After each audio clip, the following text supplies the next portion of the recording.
Hello, Happy New Year and 恭喜发财. Hope that you have had a good start to the year of the Yin Water Rabbit 2023. Welcome to my channel. I'm Janet Yong, and in my channel I share about Feng Shui, Bazi, entrepreneurship as well as personal growth, especially from the areas of communication, success and motivation. In today's episode, it will be a continuation of the 2023 forecast series, but this time round we will focus more on the Feng Shui energies for the year 2023, the Yin Water Rabbit year.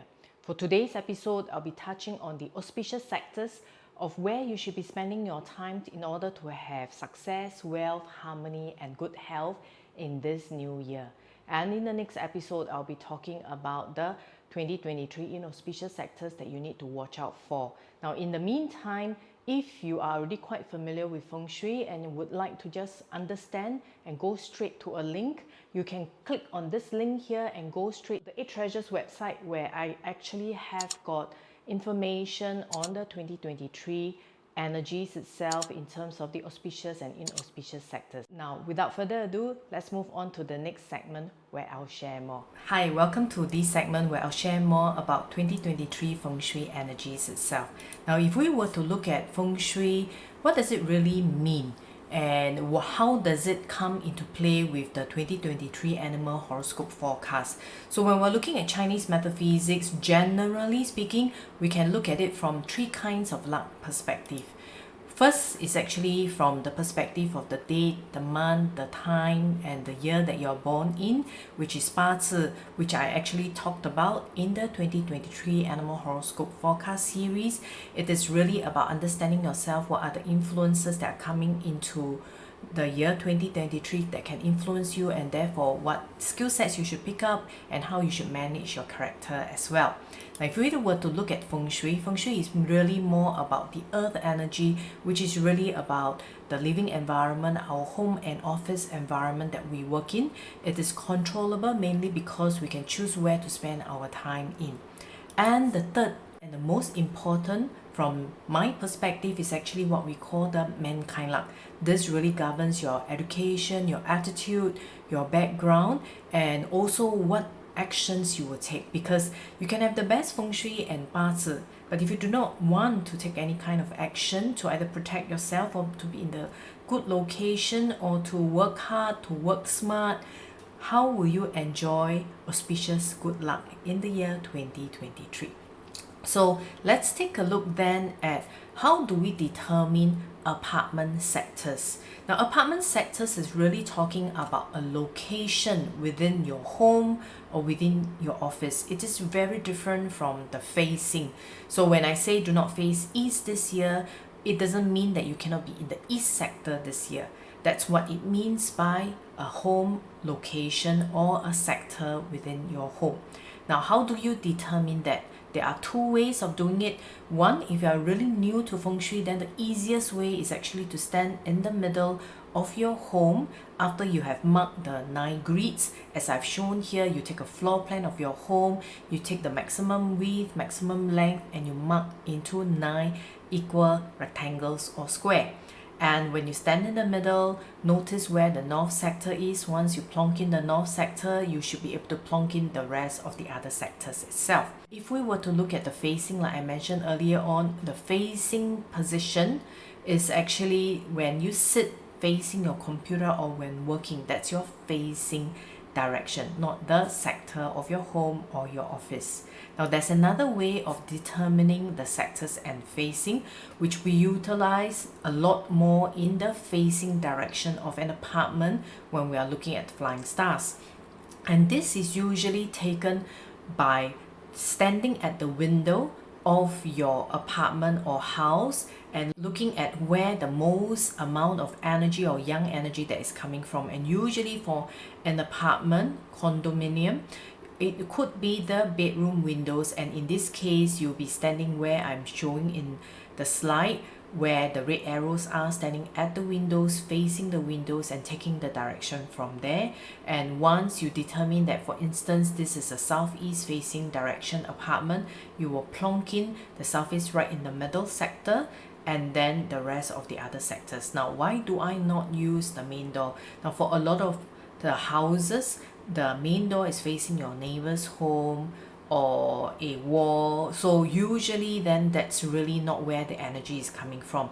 However, if your house or your apartment is where a lot of the energies are coming from, then yes, that's the facing of your home as well. Let's take a look at where are the auspicious sectors in the year 2023 where you can maximize and spend time there. So we have the south, the southwest, the love and education sector is actually in the middle of the home, and heaven luck or helpful people is actually in the west. Now for 2023, the 9 is actually the last year where it will be more of a magnifier or building foundation, because from 2024 where period 9 starts, this is where I'll read number 9 as a wealth star as well. So let's look a little further as to how does it pan out within a home sector. So this is an apartment. In Singapore, it's an HDB apartment itself. So let's take a look at where are the sectors. Now in this case, this house is likelihood facing southwest when measured from the center or the windows, as can be seen. That's why southwest is in the front. And then you have the wealth sector south over here. And then what we can do is basically from the perspective of how do you enhance a home. You can then look at the 5-element cycle. Now what does that mean?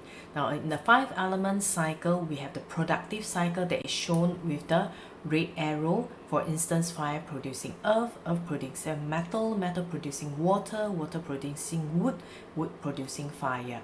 We will not generally use a lot of the exhaustive cycle or the destructive cycle as shown by the dotted arrows or the gray arrow when we are looking at enhancing for the auspicious sectors.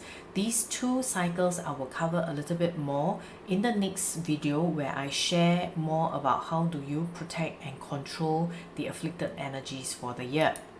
So let's go back to the house or HDB home where we have basically marked out all the various different sectors. So for this year, the wealth sector of the home is in the south. Now in this case, it is actually part of the living and dining, and it is great because then you can basically spend time here. I'm talking about doing work, doing things or activities related to bringing you additional income, bringing you additional revenue. Or the 8 is also a good relationship star. You can basically spend time there, have good discussions and relationship with your family members. The south sector is of that of a fire element, and the 8 star is a earth star. So you can basically use the productive cycle of fire producing earth, which can mean lightings, or if you want to enhance the south sector itself, because the south is a fire element, you can use plants. Especially we are looking at green leafy plants, preferably in soil, but definitely not cactus and bonsai. Of course, if you are someone who enjoys in terms of placing of items, you can place the wealth items there as well. If you were to look at the heaven luck, where is it? It's in the west this year. So the west sector basically with the number 6 stars allows you to, when you work there, make quick decisions and also solve problems, because the 6 star is also a execution or decision or action taking star. And of course, from a traditional perspective, 6 is also the heaven luck, means 偏财. So for some people who are into lucky draws and also non-regular income or looking at new businesses to start, this is a good area to spend time in doing the relevant activities. And the next sector is the southwest, which has the number 1, career, success or literacy star. So if you have a child who utilize this bedroom or this is your workroom, this is a great area to spend time doing your work or having your child study facing one of their good directions as well. And in the center of this year, it's where the good relationship and love star is. So if you are studying, your child is studying, this is a great area as well. And if you're single and looking for attracting that relationship, then spend time here, have a vase of fresh flowers. When it blooms, it will usually basically give you great energy for you to network at the same time. Now, The last bit is actually the 9 magnifier star. So the 9 magnifier star in this case is actually in the master bedroom. So unless the natal star energies of the room is no good, then 9 might magnify bad or afflicted energies. And unless you know the natal flying star chart, you will know exactly what to do. If not, if it's a great set of stars, then it's a great year for you to build that foundation. So let's take a look at then another apartment and another example. In this case, this is a condominium, and for this unit it is actually facing south. So therefore bedroom 2 and 3 in this particular apartment is great for your children to study, or if it's your work room, it is actually excellent as your office, especially if you have a home-based office itself. And then the west sector is where there's heaven luck. In this case, is part of a bedroom, so if there's space and you like to work there, it's great. And the master bedroom is where the number 1 star is. If you're working from home, a great place to work in as well. And the center, in this house there's not a lot of space, but if it happens to be your dining like the other home, then it's a great area. Else you can actually have family pictures, fans blowing from this area to utilize. Now in this home itself, the 9 star, which is in the north, in the new year, is in the aircon ledge, so nothing very much that can be done, so we'll just leave it as it is. So this comes to the end for this episode where I share about the 2023 auspicious energies for the year. If you would like to read up more and actually have a copy of this particular floor plan, you can go to the 8 Treasures website, and I'm showing the link here. I'll also have the link within the video description where you can understand a little bit more, and if you would like to read up about the inauspicious sectors, it's within that particular link as well. So I'll see you in the next episode where I'll share more about how you can protect yourself, your family members, such that you have a smooth, healthy, and good 2023. I'll see you in the next episode. Goodbye.